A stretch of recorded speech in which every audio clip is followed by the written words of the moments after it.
My name is Mara Collins, and for years I told myself my sister's worst flaw was being unreliable. That Monday morning, I opened my front door and found two small children sitting on the mat beside overnight bags. One was wrapped in a thin pink blanket. The other held a plastic dinosaur. I knew them at once: my niece Tessa, 4, and my nephew Ben, 2. A folded note sat between them. I opened it and read 6 words. "I'll take them back when they're 18.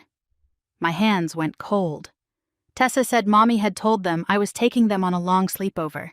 Ben's diaper was wet through, his lips were cracked. I called Delia until voicemail swallowed. Then I remembered our last fight when she had snapped, "I was not built to vanish into motherhood." Now it sounded like a warning.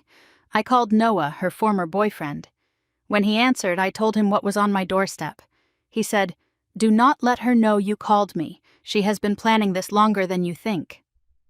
Noah asked about the purple backpack. I found it under the blanket. Inside were shirts, medicine, birth certificates, and cash. Then Noah sent screenshots. Delia had been telling people she was heading to Los Angeles for a music program, that she was unattached, that she had no children depending on her. In private messages, she asked how long a relative could keep kids before the arrangement became permanent. In another, she wrote, "Sarah will take them. She always does the right thing." She had not left them in a panic.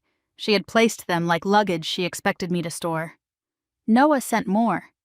Delia had been raising money online as a struggling single mother, posting empty cupboards and tearful captions, then selling donated diapers and gift cards to pay for studio time and cosmetics. He even had an audio clip.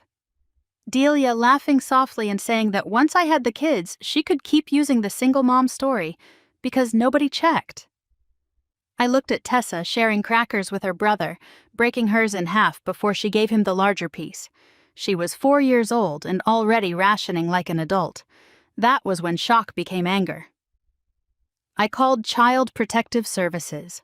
Officers arrived, photographed the scene, and pulled the security footage from the building. On camera, Delia set the kids outside at 4:52 a.m., rang my bell, and walked away without looking back. Elena came next. She asked Tessa if she felt safe with me. Tessa nodded and whispered, "Mommy said Aunt Mara fixes everything." Elena explained that the children could stay with me under an emergency kinship placement while they investigated. I agreed to every check. The first week was hard. Ben woke crying whenever a door slammed. Tessa hid food under her pillow and apologized before asking for water. Ben's arm showed an old burn mark and a wrist injury that had healed badly. Tessa finally told me the burn happened when Mommy was asleep and a cup tipped over. Then she pressed a finger to her lips and said, "We do not tell mean stories." I stepped into the hallway and breathed. The case widened fast. A neighbor confirmed the children had been left in hallways before. A sitter showed unpaid invoices. Then I found the hidden pocket in the purple backpack. Inside was Delia's old phone, still synced to cloud backup.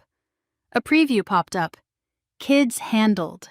Mara thinks this is temporary." That was when I understood her. She had not abandoned them because she had nowhere to go. She had abandoned them because she expected me to absorb the damage. When Delia finally called, she did not ask about the children. She asked me to sign a temporary caregiver form for school and doctors. I told her the agency was already involved. Her voice sharpened. "You had no right." I said she lost that right when she left them on my doorstep before dawn. Then came the lies. She told police I had kidnapped the children. She called relatives and said I was jealous and unstable. But the footage, the note, the messages, and the phone did not care how she packaged the story. A digital examiner later proved she had forged my name on a power of attorney form and used it to route benefits through my address. At the hearing, Delia cried. She spoke about pressure and sacrifice. I told the judge that suffering is not a license to use children as props. Noah testified. Elena testified. The truth was too heavy for her performance to lift. The court gave me permanent guardianship.